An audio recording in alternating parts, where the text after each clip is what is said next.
Stop for a second and picture that orange blur flying over a creek. The horn playing that famous tune, and Friday night feeling like a small town parade. If you grew up with the Dukes of Hazzard, this one will tug at your heart.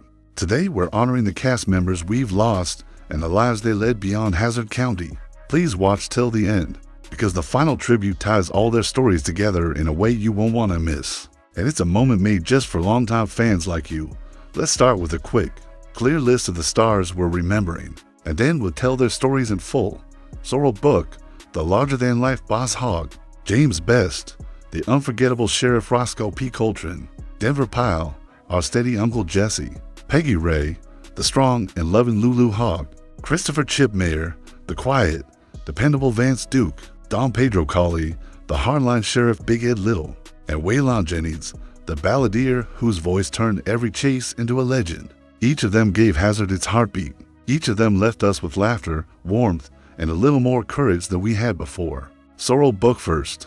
On screen, he was Boss Hogg, the white suit, the white hat, the schemes that never quite worked, and the punchlines that landed every single time. Off screen, he was a serious, trained actor with deep roots in theater and television.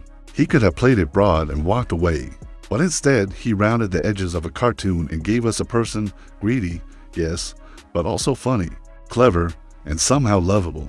When he barked at Roscoe or tried to outwit the Dukes, he made mischief feel like a show you were invited to watch from the front row.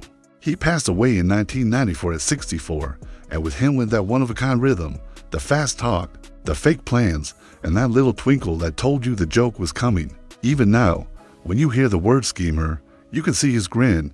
Now James Best, our Roscoe P. Coltrane, no one chased trouble with more joy. He turned stumbles into music, gave every you dipstick a smile, and still found space to show us Roscoe's heart.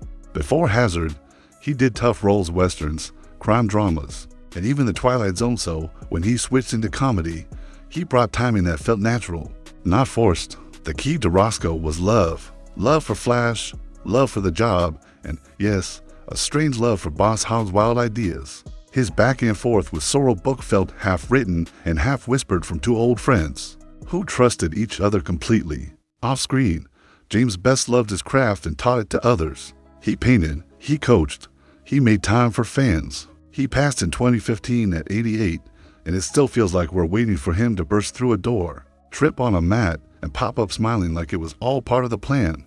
Then Denver Pyle, Uncle Jesse, the soul of the Duke family. Every scene with him felt like sitting on a porch after sundown, the crickets humming, the coffee warm, and the advice kindly but firm. He gave the show its roots. Family first, tell the truth, do what's right even when it's hard. It wasn't just speeches. It was the way he stood between the boys and the world, the way he folded his arms, the way he smiled when the lesson finally landed.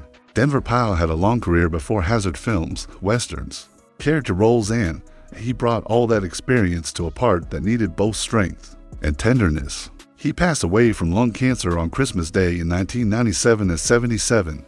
Will we miss him? We miss more than a character. We miss that feeling of safety he carried into every scene.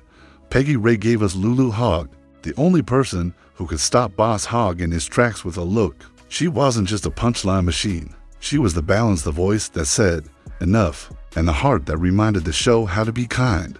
You've seen Peggy Ray all over classic television, comedies, family shows, guest roles where she lifted a scene with a single line. On Dukes, she made Lulu tough without being mean and loving without being soft. She could tap Boss Hogg on the shoulder and make him listen. She could step into the courthouse and steady the room. She passed in 2011 at 89, leaving behind a long list of credits and a warm memory for anyone who ever needed a TV aunt, who told the truth and brought dessert.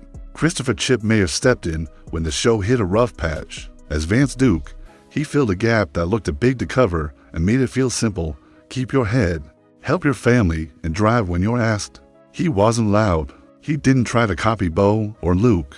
He brought a calmer energy, a steady hand that kept the spirit alive long enough for the original cousins to find their way back. That alone means a lot to fans who watched week to week and never gave up on Hazzard County. After Dukes, he worked in soaps and guest roles and did the job the way working actors do: show up, tell the story, be honest. He passed in 2011 at 57, far too soon. and fans still thank him for stepping up when the show needed a partner to carry the load. Dom Pedro Colley brought power to Sheriff Big Ed Little, the kind of presence that made the Duke boys sit a little straighter. In a world of silliness and smiles, he was the wall firm, direct, not easily pushed. He had the height, the voice, and the focus to change the weather of a scene just by walking in. Outside Hazzard County, he did film and TV that asked for grit. Black Caesar, THX 1138. Roles where strength wasn't just about lines, but about the way you stand in a doorway and say, no. He passed in 2017 at 79, and he leaves behind the memory of a man who could do a lot with a few words, and a lot more with a single look. And then there's Waylon Jennings, the balladeer, the voice that tied the chase, the joke, and the heart into one simple story every week. He wasn't in the scenes, but he was always with us. The guitar slid in, the voice told us what the boys were thinking, and suddenly every jump felt like a song you'd known your whole life. Waylon was a country legend long before the General Lee hit the dirt road, and he brought that outlaw warmth to a show about family and mischief. He passed in 2002 at 64 due to complications from diabetes, but his voice is still the wind behind the car when you watch a rerun. And the Duke boys cut a corner a little too tight. Those are the names, but their stories are bigger than dates and lines on paper. What joins them is the feeling they gave us. Hazzard County looked simple: good guys, bad guys, fast cars. Slow justice, but it needed performers who could sell joy without being corny, danger without being cruel, and heart without being heavy. These actors did that week after week.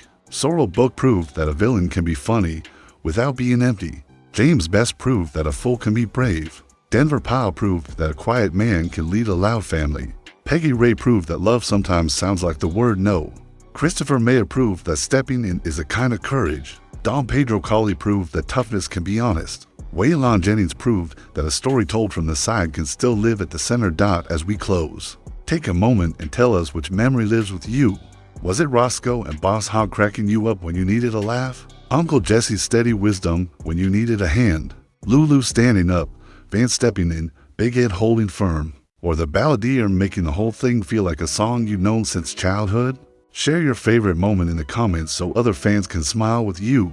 Please watch till the end of this video for a simple tribute card for each of these stars, with their names, their roles, and a quiet thank you from all of us who still cheer when the General Lee clears a fence. If this tribute brought back good memories, tap like, share it with someone who watched with you back then, and subscribe so you don't miss our next deep, heartfelt look at the classic shows we grew up with. Thank you for watching, thank you for remembering with us, and as the balladeer might say, keep it between the ditches and be good to your family.